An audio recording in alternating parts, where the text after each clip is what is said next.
Welcome, I'm Darren, and I'll be your guide today as I look at the NHL Bowman cards. Basically, they just run from 1990 through 1995, at least in the 20th century. Topps didn't have a good run with Bowman in hockey, which is unfortunate. But the story about the confinement of 90 through 95, I mean, Topps did try at the end of the 90s with Bowman's Best, and they tried some stuff later on, but it wasn't the same. For Bowman, for NHL, it was confined simply to 1990 through 95, and a big part of that is because they didn't even appear in the 1940s.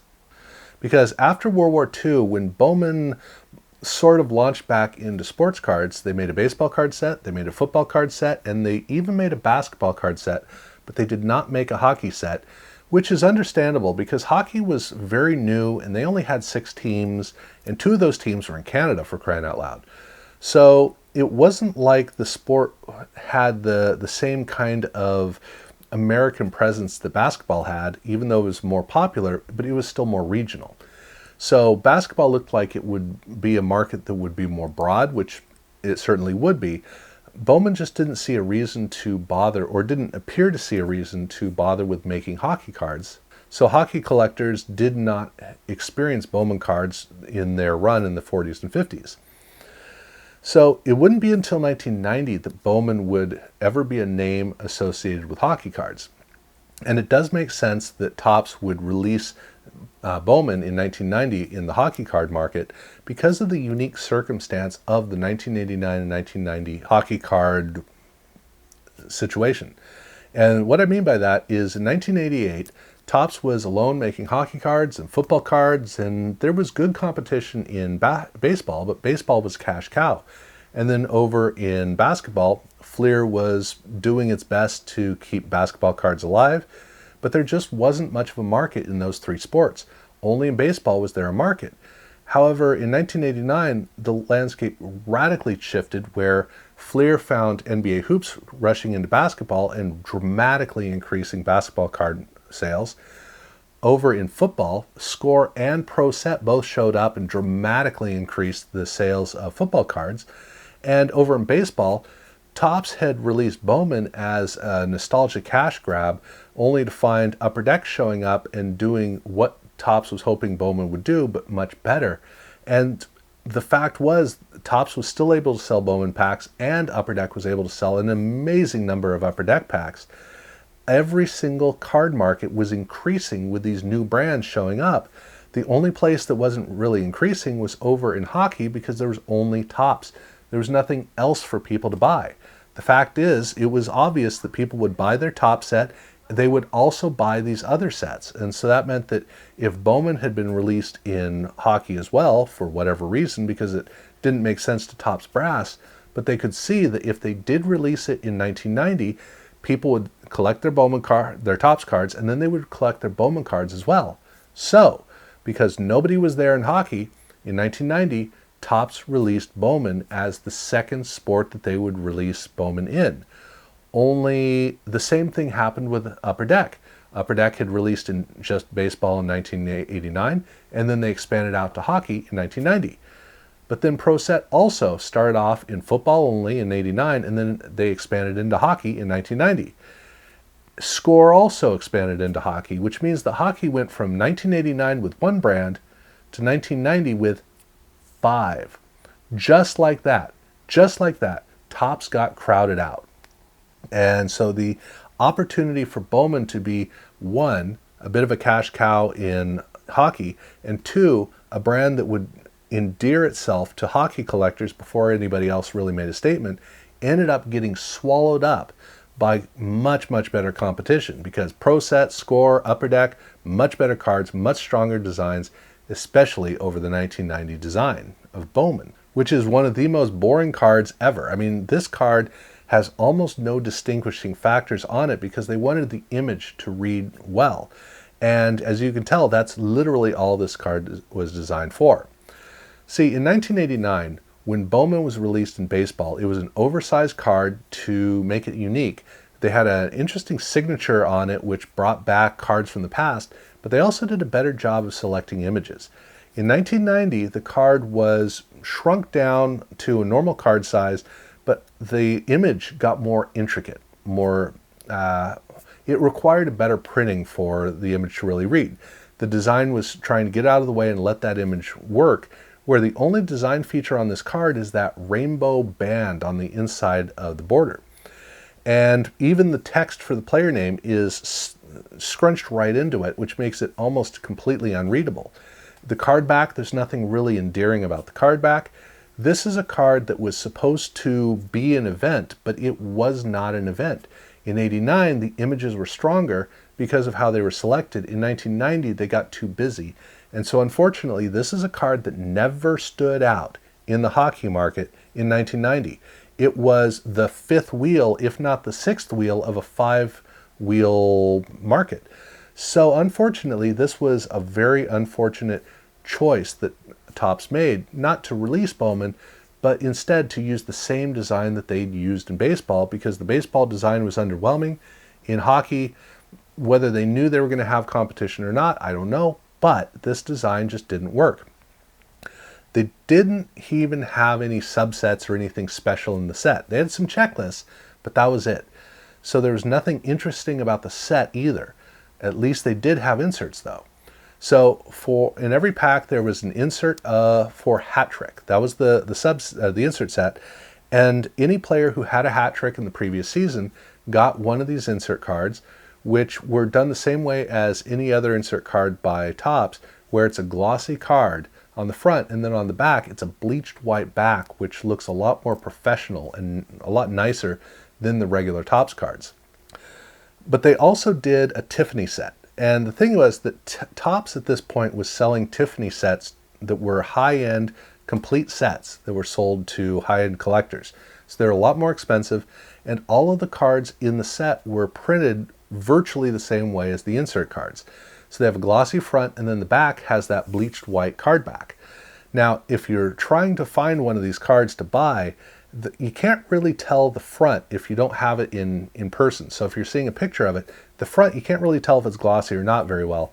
But on the back, it's a telltale sign, because the traditional cards have a much darker cardstock, and they have fibers that are visual in the card, which give it almost like a visual texture to it, whereas the Tiffany cards are very bright and is a very clean, consistent card back. So that's what you need to look for if you're looking for a Tiffany card. But Tiffany was sold not just the regular card set, but it also came with the insert cards as well. And remember what I said, it's made basically the same way as with insert cards. So when you have a parallel of the insert cards, you can kind of tell the difference.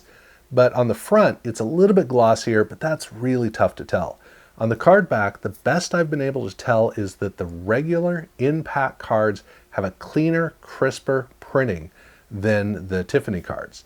But really, at the end of the day, it's better to get a Tiffany insert card if it's out of a set that's been broken, so you know the provenance that the card comes from, because they're virtually the same.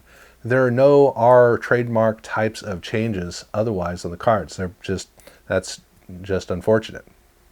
Okay, now that is a surprisingly large amount to talk about, an incredibly boring set. There's the regular cards, the insert cards, the Tiffany cards, the Tiffany insert cards. That's 1990 Bowman. In 1991, they were able to make another card set, but this time they needed to really put some effort into it. And so they were again using the same design across all now three sports. But this design was much better, which they needed to do to ride the Topps 1991 40th year anniversary celebration. And so the cards, while the card backs are still pretty much the same, the card fronts do have more energy to the design, which is good. But they also didn't do inserts in the cards, in the card packs. They instead did a subset, or sort of a subset, where they still did their hat trick cards, which were done here with a little gold foil stamp up in the corner with 3 hockey pucks.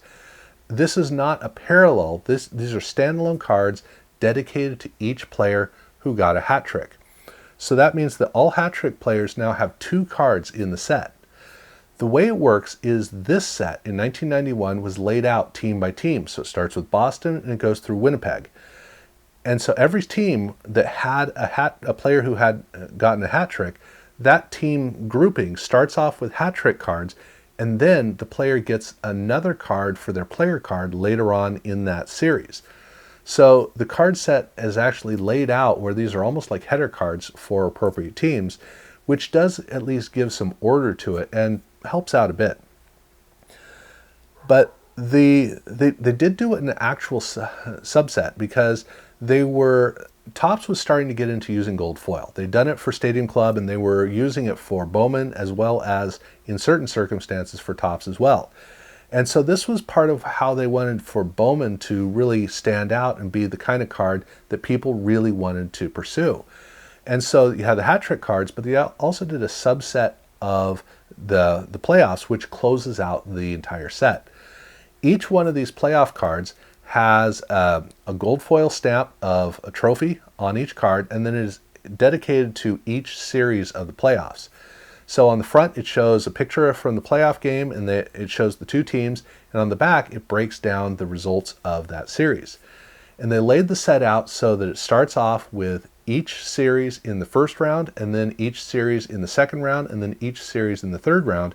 So leading up to the finals, you get one card dedicated to each individual series. But then when you get to the finals, they have it broken down where every single game in the finals has its own dedicated card, and every one of these cards has a gold foil stamp of the Stanley Cup featured on it. So that was that subset. They did close it out, however, with one unique standalone card, which is a card dedicated to MVP Mario Lemieux, which has the gold foil stamp of that trophy. And so this is a second card of Mario. So he has his normal card, and then this is the last card in the set until you get to the checklist. And that is what closes out the whole set overall. No parallels, like I said, no inserts. That was 1991 Bowman. For 1992 Bowman, well, Topps knew that they had to completely reinvent Bowman because it was just it was a blemish in the card market. It was easily the lousiest card out there. They wanted these cards to be nicer, be more of an allure, and so they had to reinvent every aspect of Bowman. And they started it off in 1992 with production runs. Drastically reduced the number of cards available, which means that card collectors would then start finding it's difficult to get these cards, and then they start thinking of it in terms of quality, value, and importance, actually start to pay attention to them. So they were doing a long gain type of a move where they figured that the production numbers in 1992 would influence pack sales in 93, 94, 95. Down the road was when it would really come together. But that wasn't the only thing they wanted to do to make this card set better, because they also wanted to improve the quality, which they did by making a modern card stock with semi-gloss on the front as well as on the back. So these cards with arguably a better design, the cards feel and seem like they're just really high-end, not quite at the level of Stadium Club, because Stadium Club, with the richness of the images, it was its own thing. But these cards were supposed to look like they were high-quality cards, more in line with Upper Deck. But the thing that really made this set stand out was a very bold move of including SP cards within the set. This was, I'm not going to say it was unheard of as much as it was a really remarkable move that they pulled. So if you wanted to complete the set, you had certain cards were going to be harder to get than others. So even though every pack included one SP card, as if it was an insert card, there were a lot of these SP cards you had to get to complete the set. And frankly, they weren't packed together in one group. They were spread out throughout this card set. See, the 1992 card set is a randomized card set. So players are all over the place. And the SP cards are dedicated to players who are in the All-Star game. So it didn't matter which conference, every single player got an individual dedicated card for them with gold foil on the front with really fine detailing on it that is not etched into it, it's kind of a relief. And then on the back, it really doesn't even talk about the player. It's just kind of, these cards are just there to be showy. That's literally it. But this is a second card of each player. So the player has a normal card, a player card, and then they also have one of these cards for those players who are in the All-Star game. But these cards were not co-located with the regular cards. They were spread out separately. And so if you tried to put together the card set without the SP cards, you had a bunch of holes like Swiss cheese all over in the set. And you had to track these down to fill in those gaps and complete the card set, which was a bold move because that's asking a lot of collectors. Now, they didn't just do the All-Star cards because they also wanted to do another card dedicated to the MVP of this season, which was Mario Lemieux. So Mario got another card, another SP card, that was dedicated, that was done with the same gold foil, but they also had one more SP card, which was dedicated to Eric Lindros. Now, this SP card does not have gold foil on it. It's a normal cardstock, like any of the player cards. And celebrating Eric Lindros finally joining into the league, so he wasn't just a piece of the score set, was a nice opportunity for them to kind of celebrate. But it is interesting that they did not do it as a gold foil card, considering that it is an SP card. But that was the 92 set, and the hockey card market just didn't appear to be in the right place for a 1993 set because they didn't bother to make a 93 set. Nor did they even make a 94 set. It wouldn't be until 1995 that they would decide to get around to making another Bowman card set. And the 1995 design doesn't look anything like a normal Bowman set, which is interesting because the previous three sets had all been the same across all two or three sports. But the 95 design for Bowman, or for hockey, is very unique because it has a very strong design with that silver foil down at the bottom. And that's the thing that really dominates the card.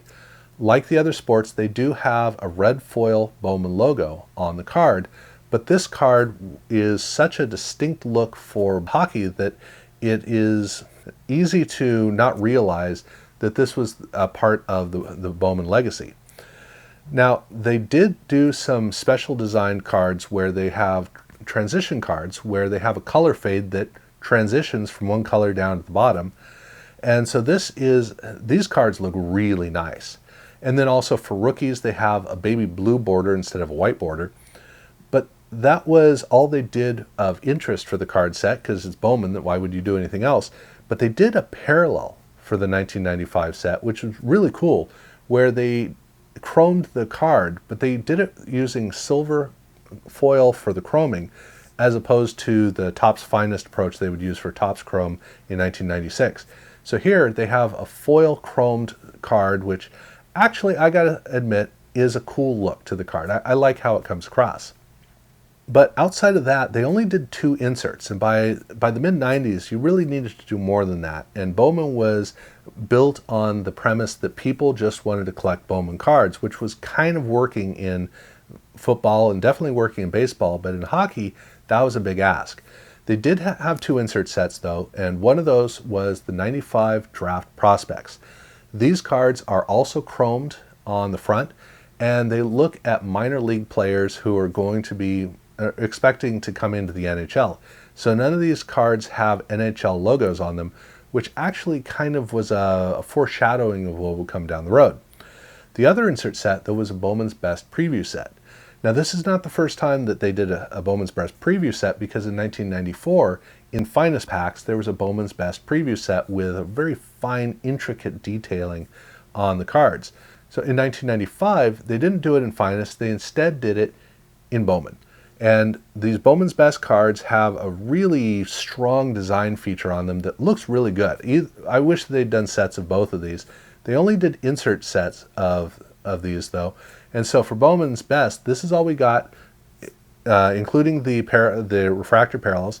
But they also did a cool trade promo set that you can find elsewhere. So if you find one of these cards but it has a cool trade logo on it, that's actually a promo set that's separate from them. I'm going to talk about cool trade separately in its own video. But for these cards, this was the last insert set, and this was the end of the road for Bowman proper for NHL cards. Both hockey and football clearly weren't doing very well for Bowman, because in 1996 and 1997, we didn't have them in either of the sports. It wouldn't be until 1998 that Bowman would be brought back for NFL cards, but for NHL, they would be brought back from minor league players, not for NHL players.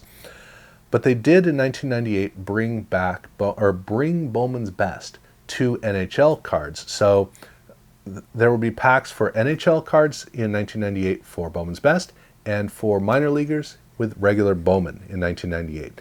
I'm going to look at those separately, but that's literally everything they did for Bowman in hockey. They did it from 1990 through 1995, at least in the 20th century. That was it. So it's an interesting little jewel of time when they were trying to figure out how to make Bowman work here in this sport. And they kind of made it work, but just they couldn't quite get the legs to justify it, because the hockey market was just so different than football and baseball. But it is fun to at least see what they did here. So yeah, that's the end of the story. I am going to be doing the 98 sets. I'm going to be doing those separately, so you'll definitely want to watch out for those down the road. If you haven't subscribed already, please do so. And thank you guys for watching.